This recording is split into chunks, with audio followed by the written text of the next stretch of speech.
Hey everyone, I'm so excited to share this episode of the Building Thinkers podcast with you. I talked with Kevin Alster, and we had a wonderful conversation focused on one of my 12 favorite problems: how might we make thinking visible? Kevin shares his career story from bringing the KIPP model to rural Arkansas to developing digital learning and content as a senior producer for the School of the New York Times, and his role as a learning experience architect for General Assembly. He also shared what brought him to his current work at Synthesia, where he serves as a learning strategist and heads Synthesia Academy. We explore different perspectives on the role of AI in our work and organizations, discussing the concept of unbundling our tasks and considering where AI can integrate into our workflows. We zoom in on AI video communications, which is at the heart of Kevin's current role. Kevin also speaks about the power of storytelling and how he uses it to connect with his customers, learners, and audience, and what he does to continue learning and growing himself. Without any further ado, here's my conversation with Kevin Alster. All right, welcome to the Building Thinkers podcast. Today I'm joined by Kevin Alster. Kevin. Thank you so much for joining. Okay, Absolutely. so Kevin and I met via LinkedIn, but then we got to meet in real life in February at the ATD Tech Knowledge Conference. So that was great. What was your experience like at ATD TK this year? At HEDTK, I think I was very surprised by how far the conversation around AI had come since ATD Global, which I believe was in San Diego the year prior. And just trying to make sure I say the right locations, otherwise I'm really going to date myself in these conversations. But at ATD Global the year prior, a few months before, I remember the conversation was still very much in that doom and gloom stage, where I think there was a lot of folks who just hadn't tried out the tech as much or didn't really get a chance to run that many experiments. And then in February in HEDTK, of course, it's a much more tech-forward audience, a much smaller audience, but there was much more excitement around what was possible. And it wasn't, hey, these are learning solutions that are going to replace us, but more, hey, I did this little non-business critical experiment where I planned out a vacation, or I use it to help me hone my learning objectives or my terminal performance objectives, and it helped me out actually. And so I think there's a bit of skeptical optimism. I don't know if that's the right word. Yeah, I like that. I like non-business critical experiments. I realize I run lots of Yes. those with my own AI experiments. Okay, Kevin, I want our listeners to hear a little bit of your story. So will you share what is it that you build? How did you get to doing what you're doing now? Any way you want to get there, some of just the background that's brought you to the work that you're doing today. Yeah. Yeah, Tracy. So for sure, I think where I typically start, I could say, oh, I was a pre-med student and that failed pre-med student turned educated, but that's not what's important. I think the where I always like to start off the story is that my career has always been about the intersection of education and technology. So ed tech from the beginning, but it didn't always start out that way. Where I started out actually was back in 2010. I started my first career as a kindergarten teacher. And I did Teach for America. I got placed in rural Arkansas, in Helena, Arkansas, right across the street from the Mississippi River at KIPP Delta Elementary Literacy Academy. And if you talk about being a builder, whether by accident or not, I have always been part of some sort of founding team, first boots on the ground type of person, where they were experimenting with the KIPP model, which was an urban model put into a rural setting. And so this is if you're not sure with the KIP Knowledge is Power program, you can definitely look it up. It's one of the largest, if not the largest charter program in the US. Anyway, so I was there fresh out of college, probably had no business teaching kids, but just to give you to date myself, my first class of kids was the class of 2023, meaning they just graduated from high school last year, which is absolutely wild. It's so I know. wild. It is so wild, and we're all in very different places in our lives. But in particular, with that kindergarten class, I had a lot of small group instruction, and that's what you need when you're a single teacher with, I almost said single parent, a single teacher I mean, it with feels like almost that 25. sometimes when you're teaching students. Like I don't want to go down this road because I know that there's some parents who are going to say, hey, you got to say goodbye to them at 4 o'clock, okay, that's so true. that doesn't We're count. just gonna say it can feel like you become a parent to students sometimes. Yes. Yes, I'll accept that, Tracy. I'm trying to play it safe here. But I remember one of my favorite students, and we're not supposed to have favorites, but we always do. Jada was on the computer and she was doing some sort of basic phonemics program where she was matching up three-letter words. She would put the tile on. And I was watching her out of the corner of my eyes. I was working in a small group with 10 students, and she was on the same activity for 40 minutes. So I was like, what is going on? So I put on another set of headphones next to her, and I know we're going to be talking about how to make thinking visible.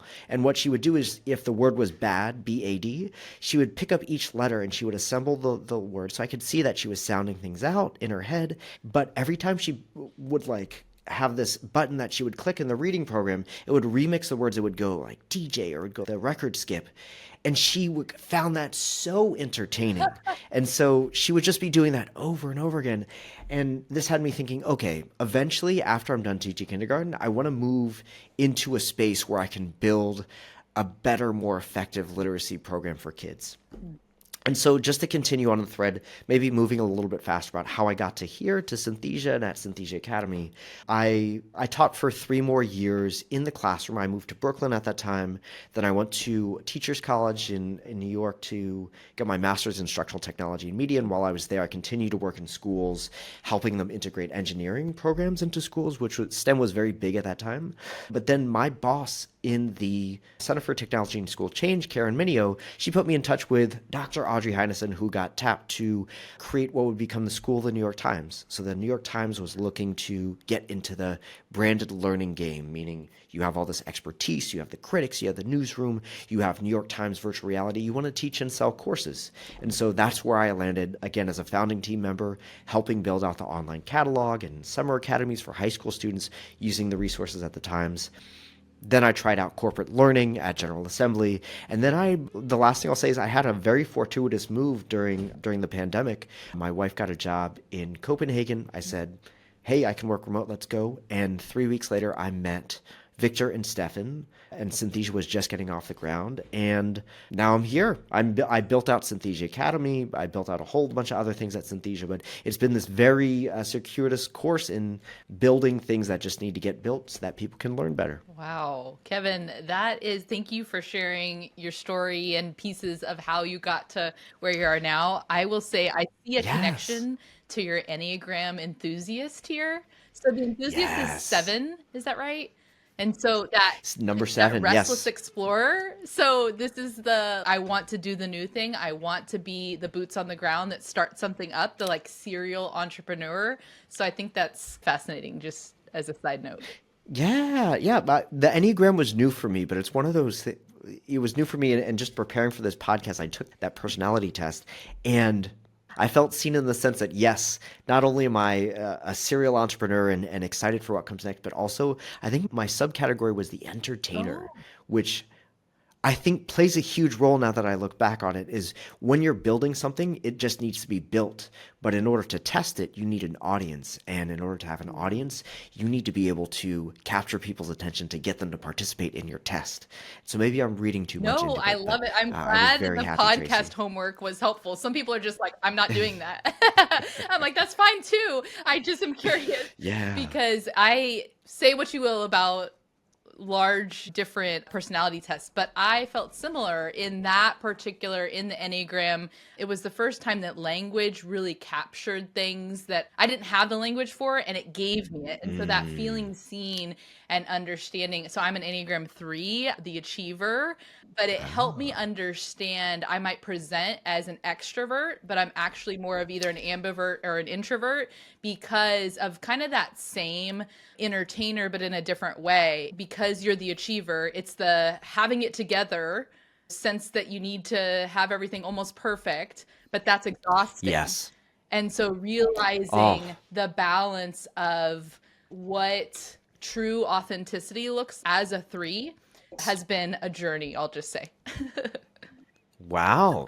What's an ambivert? I can put 2 words together, but tell me. So it is, I'm not a full expert in this area, but it is language, I believe, that came from Susan Cain's book, Quiet, that's about introverts. Okay. And so an ambivert is in that middle area where it's about where your energy comes from. So again, like I present and do Mm, keynotes and I'm always like with other people, but it's where like I need to come back in and be restored by being alone. very Yeah. interesting.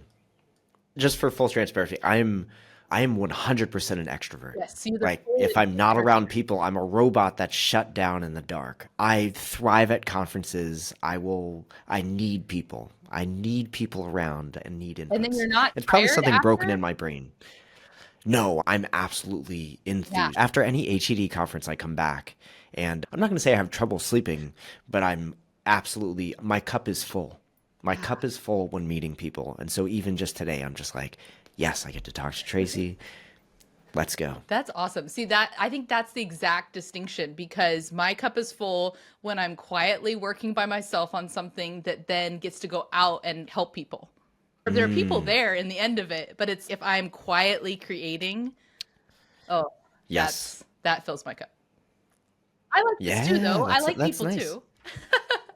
No, fair enough. Fair enough. No, it's good that you like people.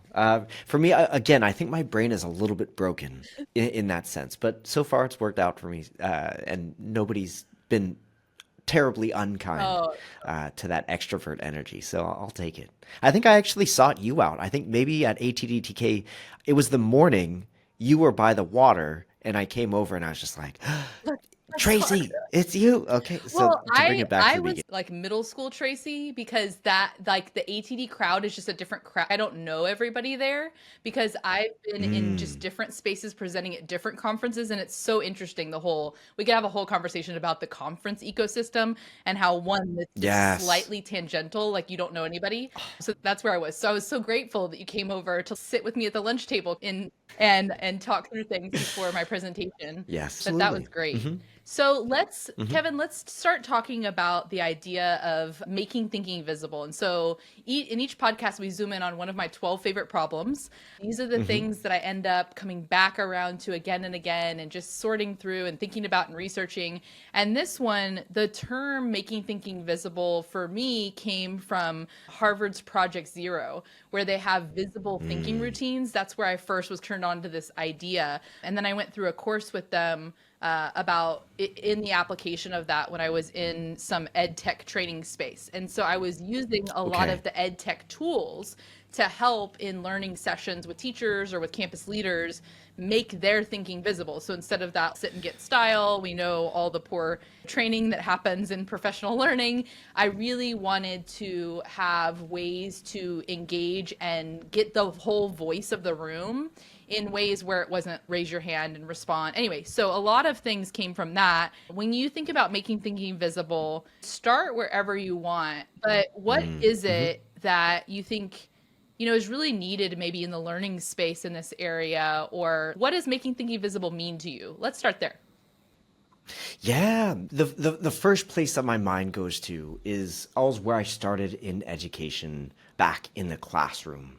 And even though I'm going to talk about our youngest learners, I still use these techniques in some version whenever I do facilitation, and whether that's in corporate training spaces or at conferences, at workshops.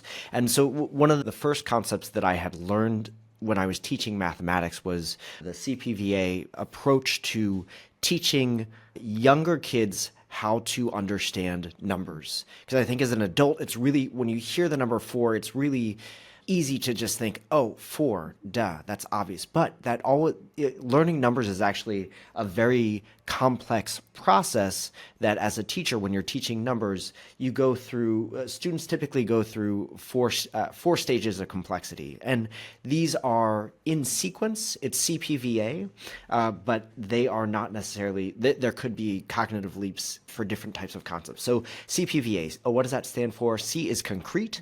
P is pictorial, V is visual, and A is abstract. And I know as I'm saying this out loud, there's a teacher out there who's about to skewer me. Okay, So apologies if I we can link in the show notes to the CPVA Wonderful. model and people can Wonderful. explore it for themselves. Yeah.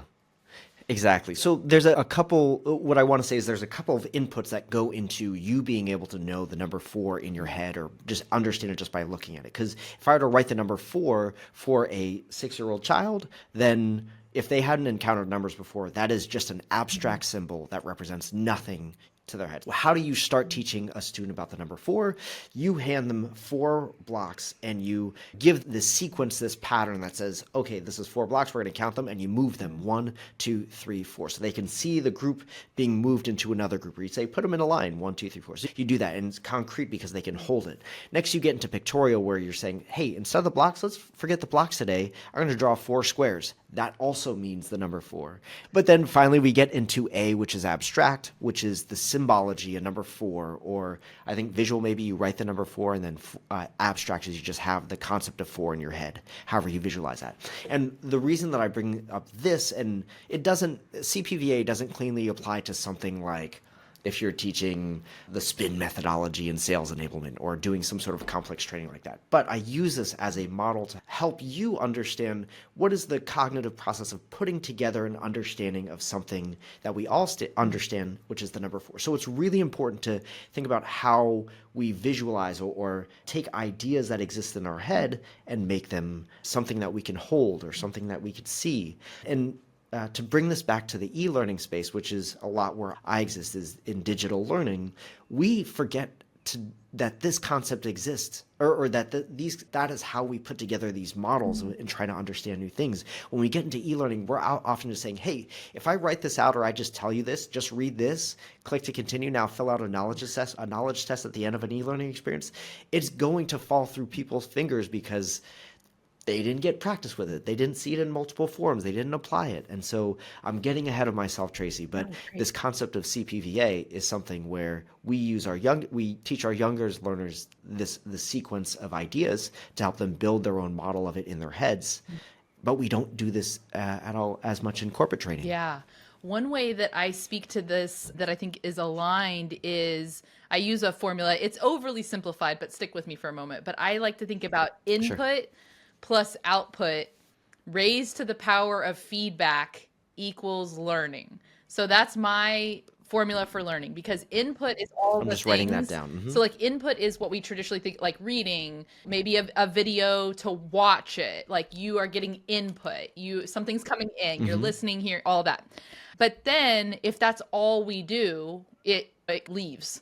If we don't do something with it, that's where we apply or we synthesize or all of those Bloom's taxonomy things, right? All the verbs.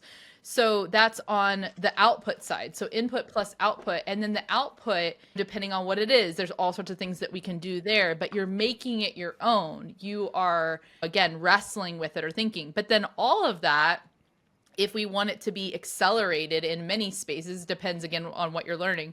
But raised to the power of feedback is getting that in the learning cycle. How did I do?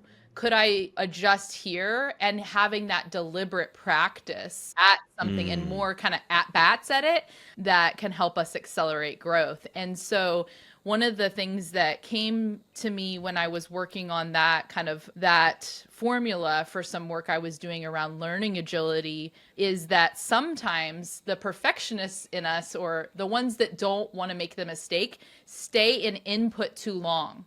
They'll say, I need another book on this. I need another certificate. I need a PhD in this before I'm willing to say anything out online or make a course.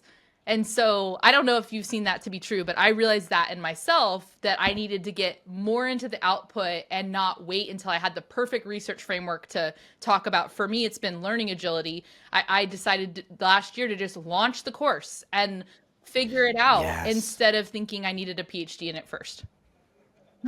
So this is where I think this reminds me of my other learning philosophy, and I think what differentiates my approach and me this now I'm just being self-serving, but how I differentiate myself from other L&D professionals or digital learning or technologists is that I think this is where you apply a product design methodology where you will never have all of the information. And there's a lot of talk about measurement and data analysis in the L&D space.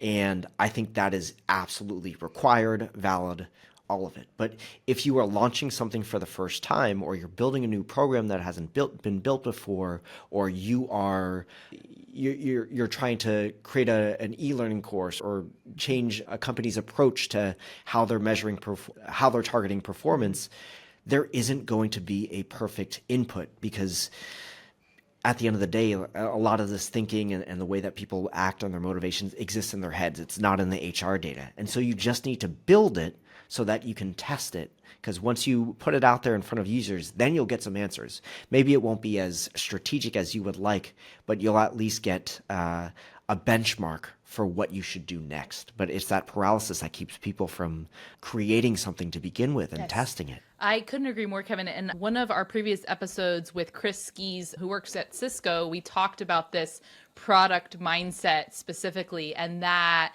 development and how he applies it in learning. I think that we share that, and maybe this is from my background with infused learning and how I fell into user experience, but I think that testing and that prototyping and that experimental mindset is especially key in this moment in time, as things have been changing rapidly for a long time, but we're just really at this inflection point of how quickly and how dynamically things continue to evolve.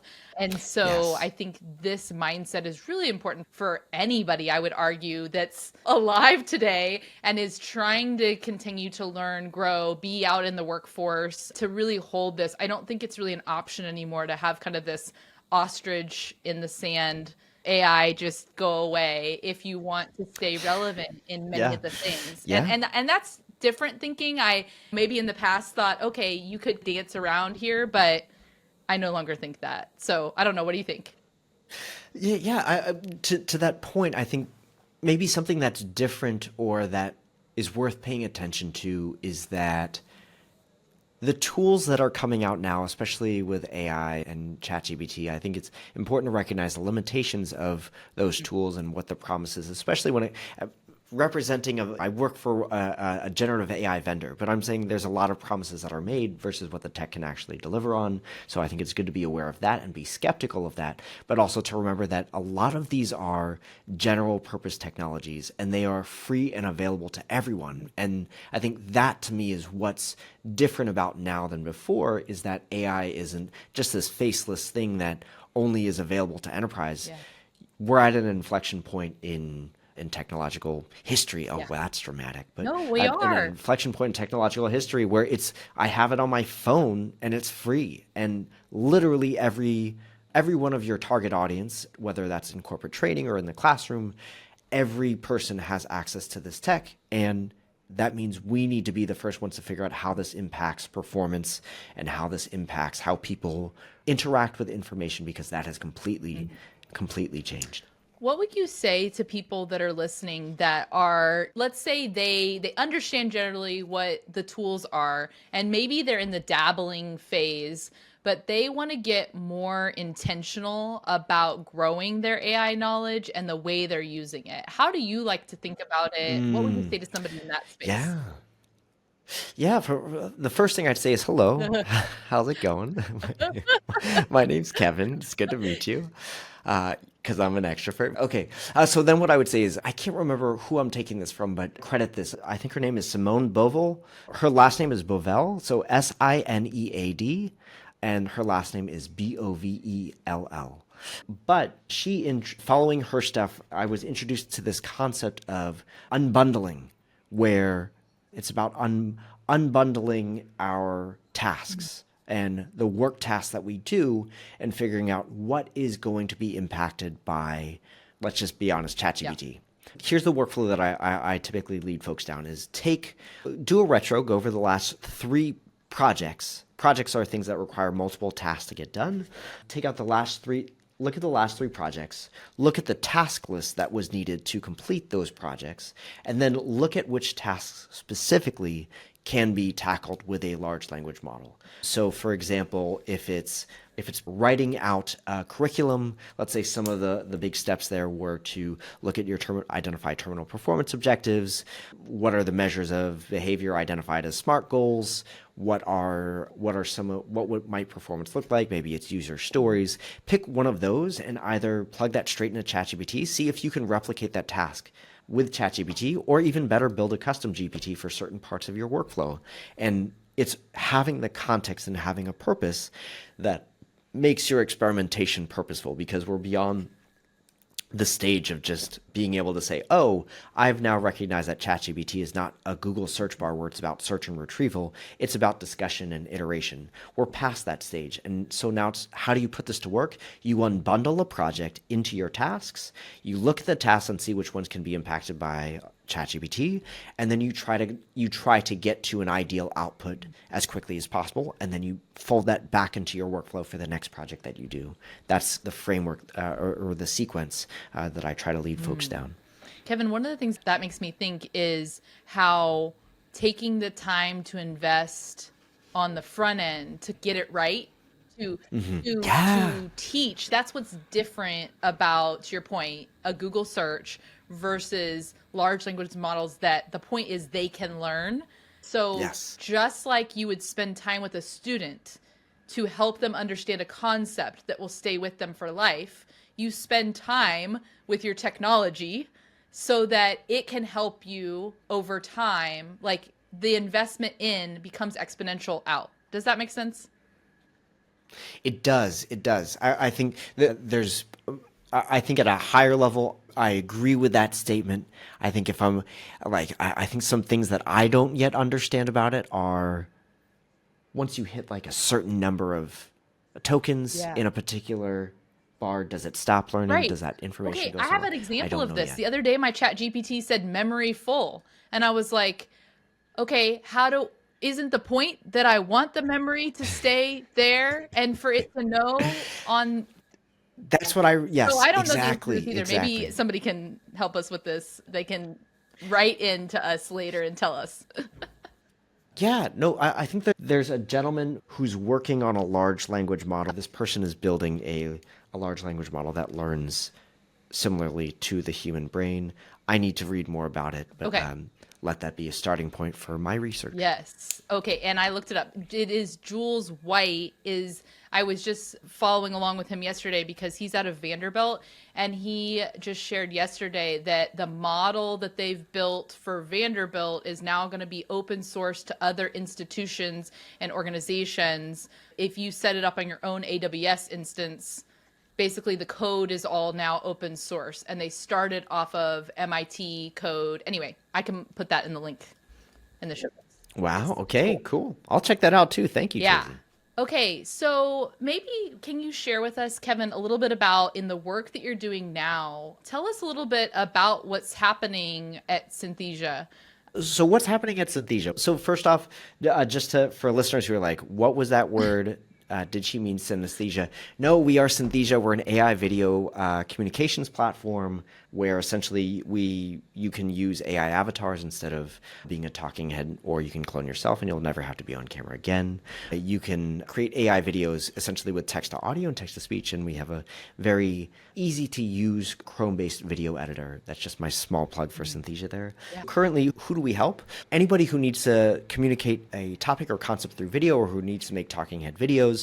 Where that fits very nicely and why you've probably seen us a lot in the L&D space is because we use a lot of video in learning and development. We use it for a lot of e-learning. We should be using it more for marketing L&D resources so people know where they are. But yeah, if you're making videos, it cuts down instead of you having to script everything out, storyboard it, shoot it, edit it, and then translate it into multiple languages, get feedback from a key stakeholder that says, hey, can you actually swap out this sentence here? And they're like, how hard could it be? And you're like, dude, I got to go back and I got to record with my mic and re-edit it. And then I got to go find another editor who speaks Spanish so I can make a Spanish version.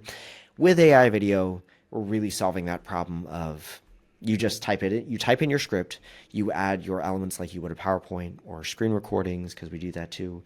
And then you hit generate. The video exists in the world. You can download as an MP4. But then if you need to make changes, it's like changing a Google Doc. So that's essentially what our platform does. What's happening in our world right now is we're really focused. So we're not just a tech product, meaning we have a video editor and we help people make video, but a lot of what we do is really, we've got a huge research and development team and who is working on how do we mimic the human performance, or what are all the nuances. And so right now, if you were to make a Synthesia video, you would have an avatar that, if you can't see this, I'm framing myself in the frame so you can see, but it's essentially from the head to about the mid-torso.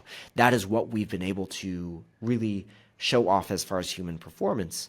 And what's big recently is that those avatars, their performance is based off the text that you put in. And it's not just the mouth moving like a human puppet looking at each word, but rather we look at the whole context of what you've typed in and said, what is the context of delivery? Is it excited? Is it sad? Is it mysterious? And then we have the avatars are actually able to really give off this human-like performance that I think maybe a year ago, folks had said, hey, well, what about the uncanny valley and things like that? But other than my Synthesia Academy hat where I say, well, it depends on what you're using these avatars for and the context and the information. But I think folks will find that the avatars are getting better. When you think about where people are using these tools, what are some of the use cases that you see as most prominent? So the most prominent is probably in a lot. So there are a couple different areas.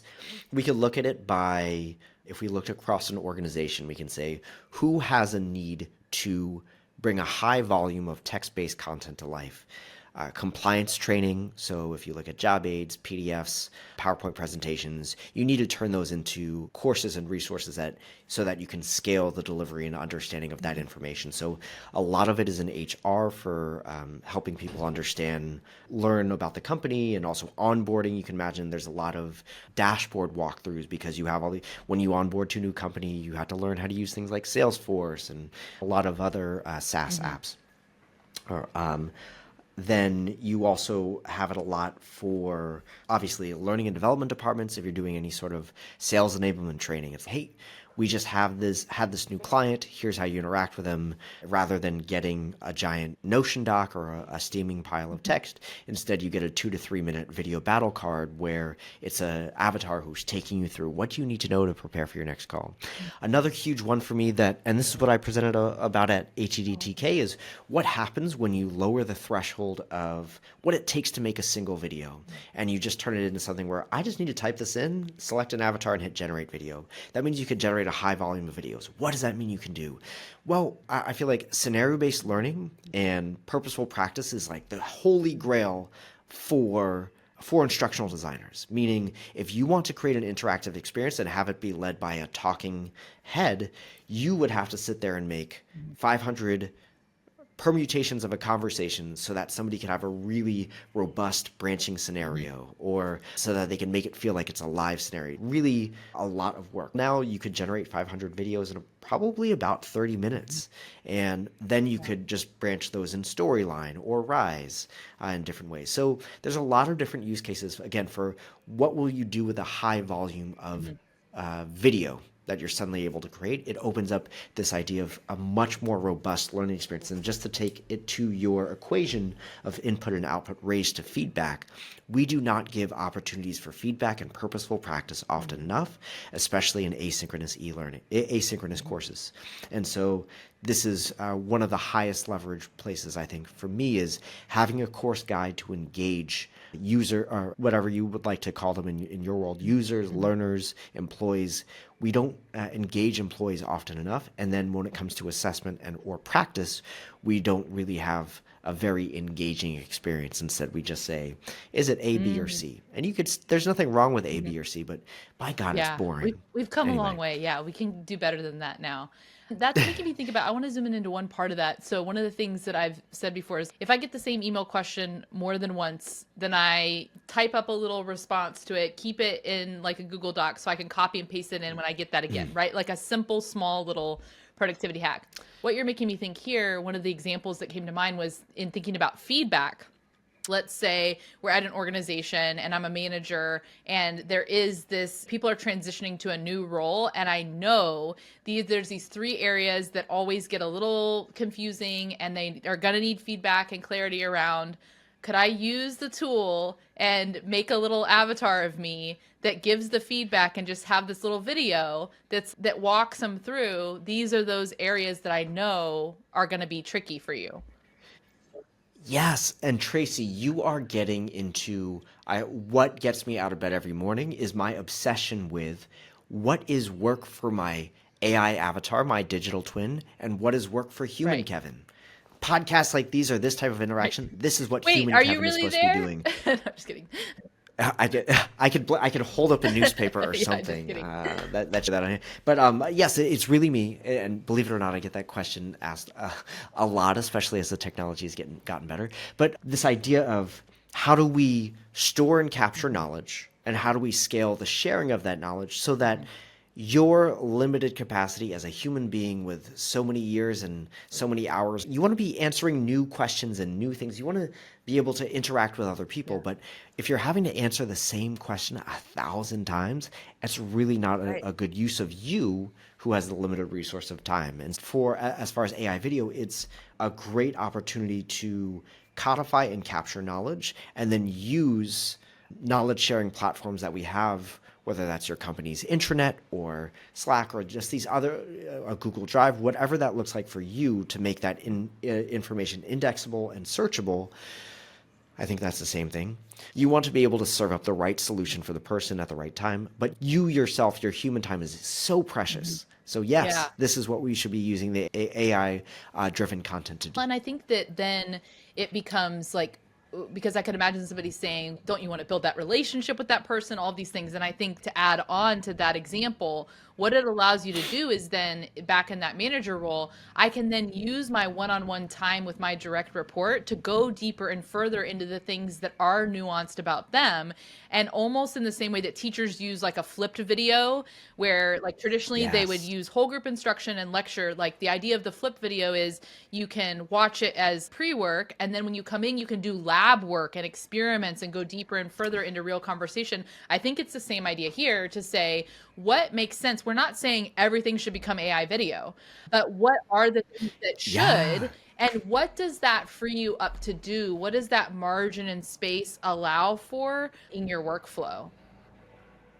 Tracy, we need to talk because I need a co-presenter for some of these conferences because that is the point that I think I really want to drive home is there's a lot of spaces we can experiment with the delivery where we use video to communicate information, but video in and of itself is not going to drive performance better than any other tool that we have out, even if it's driven by AI. I think it allows us to use different methodologies to approach purposeful practice or how to communicate certain types of information better.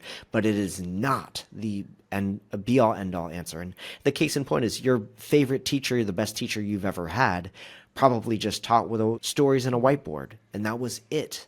And they were able to teach you to mastery using just those tools. But now we have access to these other types of tools, so it allows us to be more creative in our approach.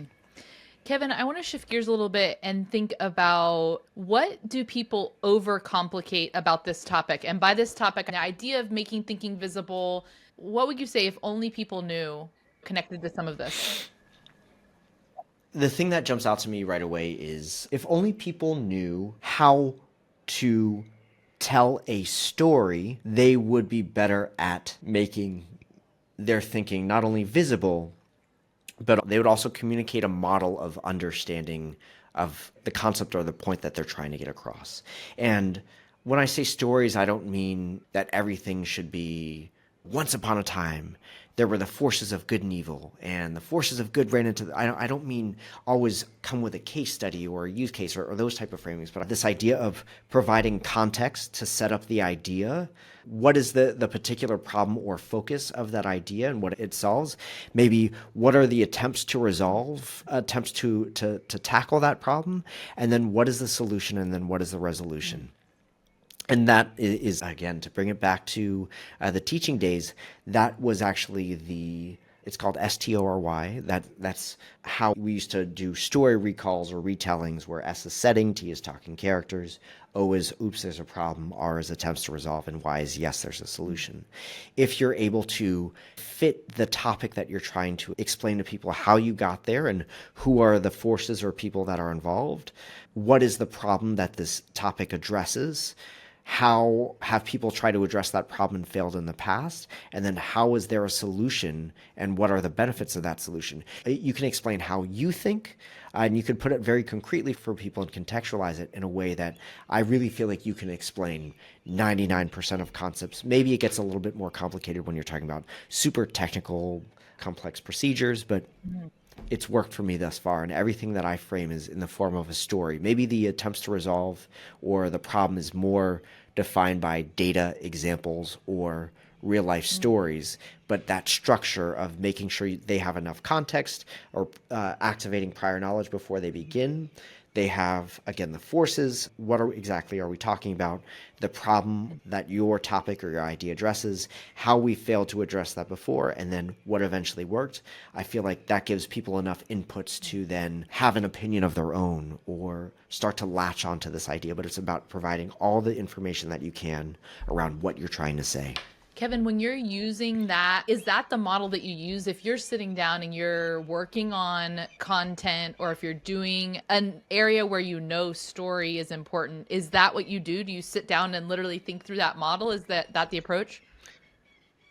Exactly. It is absolutely the approach, because when it comes to what is my goal in my job, if I have to put one major hat on, my goal or my job is to help people fall in love with AI avatars and AI video communication. And people are very skeptical about that. And so my role is to help persuade people. And in order to persuade people, you just can't come in and say, I'm Kevin and you should believe me. That just doesn't work.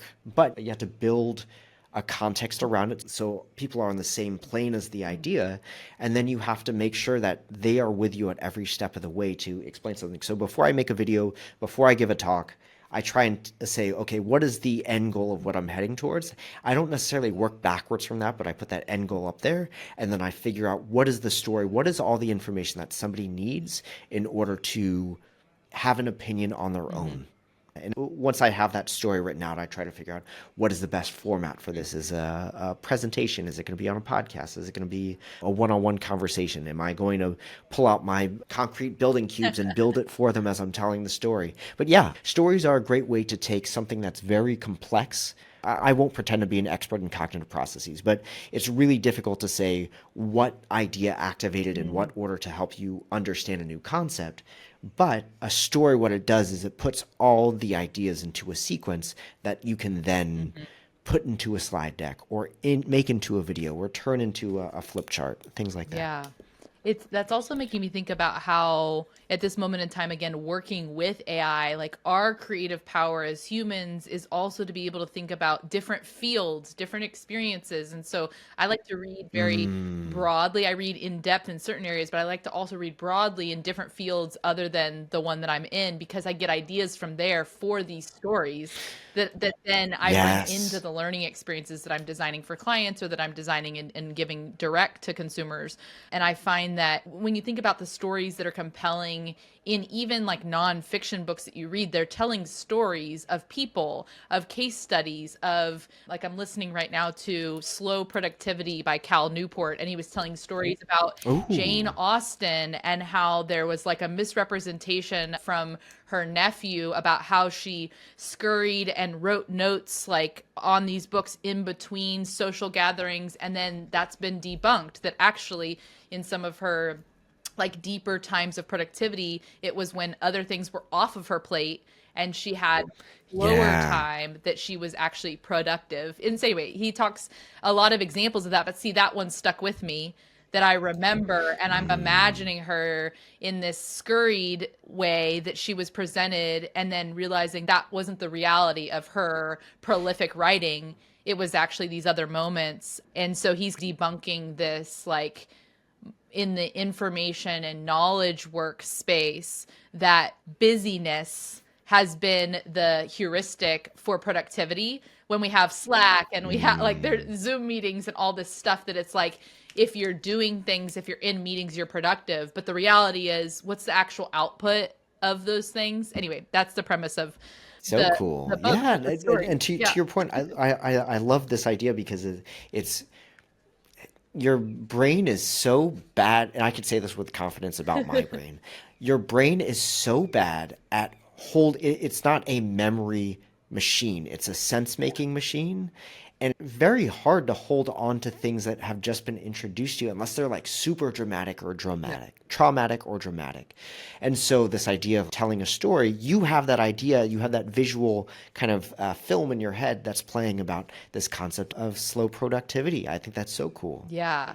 I think it's interesting to consider like where we help people come into intersection with that story and then make the meaning for themselves. And so like with my own learners, I would just talk about, oh, like, where have you seen that to be true? Simple like that. Or if, let's say, a learner at any level gives me a response that's maybe not accurate or not what I thought I was looking for, I like to say, what makes you say that?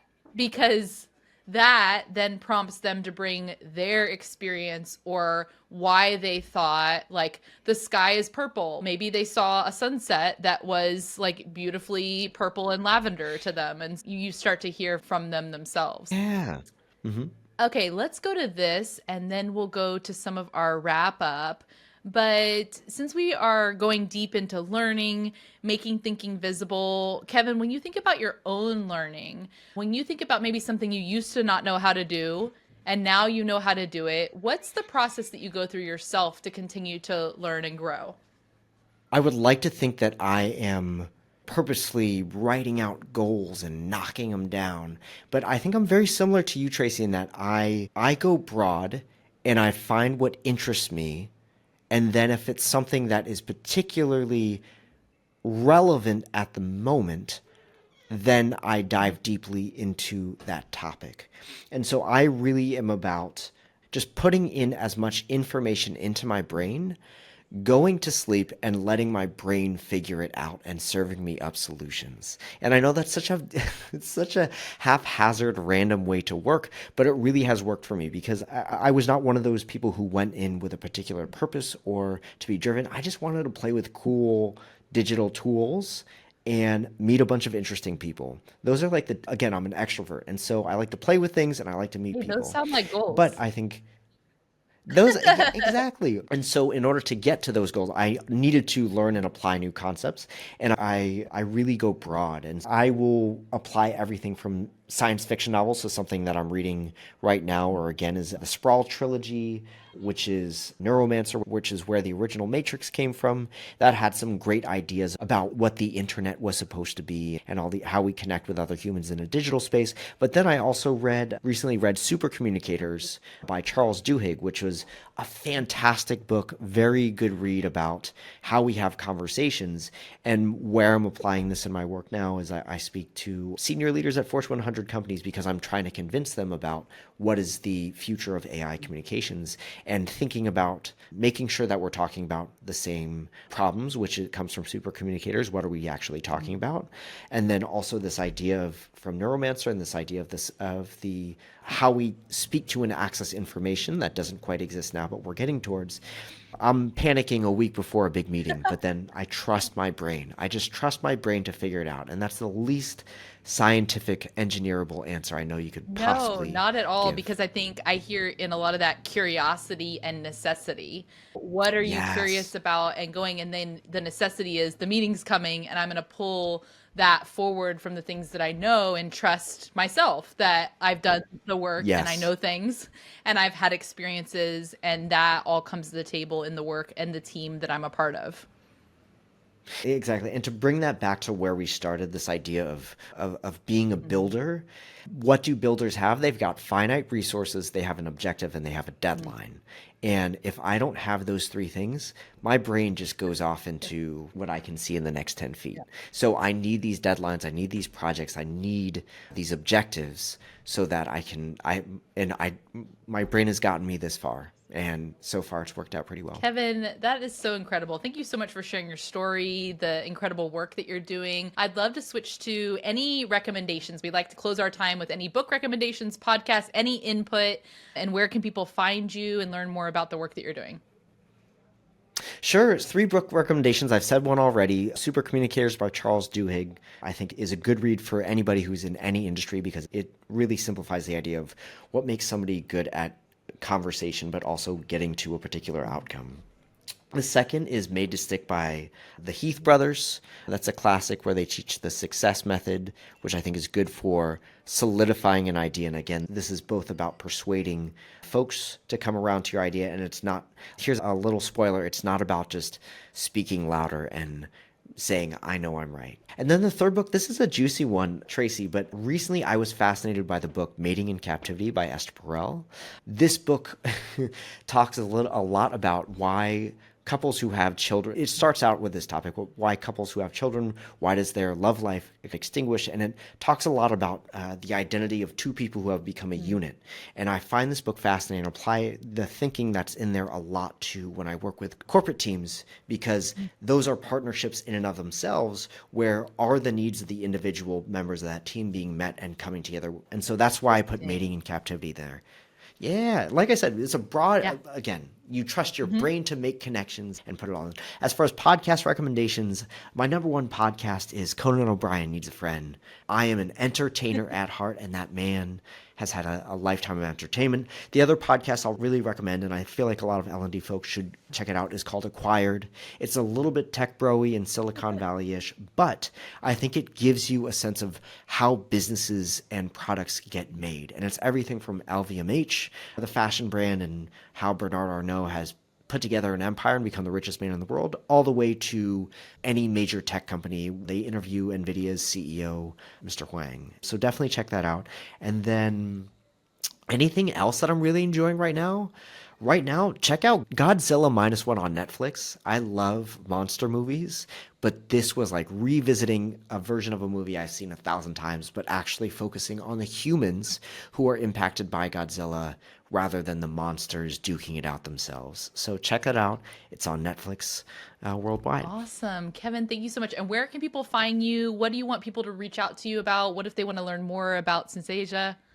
Yeah, so you can find me on LinkedIn. I'm Kevin Alster, Alster. You can also, I'd urge you to check out Synthesia Academy, not because I want you to necessarily learn more about the product, but one of the biggest problems that I'm working on targeting right now is that we've got mayors and all these other instructional theories about how to put together good video, but I'm finding out that a lot of instructional designers are very recently developers and no one taught them how to make a good video. So we have the FOCA framework and the AI video certification. So you can check that out at synthesia.io/academy. And it's a certification that's free because ultimately we want to have better training videos out in the world, especially in the era of AI. Wonderful. Kevin, thank you so much. I'm so excited to be connected, to continue to see the amazing work that you're doing. Yeah. Maybe see you at some upcoming conferences. Yeah, let's talk. I'll see you in November at Devler or wherever we end up next. Sounds great. Thanks, Kevin. Thanks so much for listening to the Building Thinkers podcast. Don't forget to subscribe and share with your friends. And if you enjoyed what you heard, please leave a podcast rating and review. That helps more listeners find us in the world of podcasting algorithms. You can find out more about my learning and development strategy services at buildingthinkers.com. And remember, there's no limit to what you can learn.